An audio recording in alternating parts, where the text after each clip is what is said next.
কমলা Harris যুক্তরাষ্ট্রের president নির্বাচিত হলে দেশকে ধ্বংস করে ফেলবেন, এমন মন্তব্য করেছেন রিপাবলিকান নেতা ডোনাল্ড ট্রাম্প। বুধবার নর্থ ক্যারোলাইনার শার্লটে জনসমাবেশ করেন তিনি। নির্বাচনে ডেমোক্র্যাট প্রার্থী হতে হ্যারিস বেশিরভাগ ডেমোক্র্যাটদের সমর্থন নিশ্চিতের পর এটাই ট্রাম্পের প্রথম সমাবেশ। তাই ভাষণের বেশিরভাগ অংশ জুড়েই ছিল হ্যারিসের প্রতি বিদ্রূপ।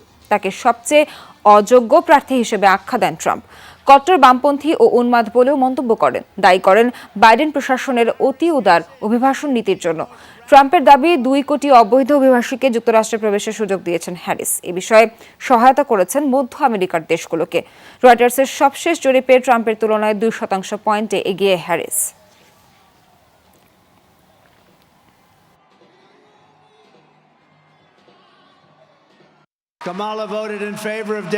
তিন দিন আগে আমরা আনুষ্ঠানিকভাবে ইতিহাসের সবচেয়ে খারাপ প্রেসিডেন্টকে পরাজিত করেছি, কুটিল জো বাইডেনকে। জরিপে বেহাল দশার কারণে তিনি সরে দাঁড়িয়েছেন। এবার আমাদের সামনে আমেরিকার ইতিহাসে সবচেয়ে অযোগ্য প্রার্থী। বাইডেনের প্রতিটি বিপর্যয়কর নীতির সাথে ছিলেন তিনি। কট্টর বামপন্থী এই উন্মাদ কখনো প্রেসিডেন্ট অফিসে প্রবেশের সুযোগ পেলে দেশকে ধ্বংস করে দেবেন।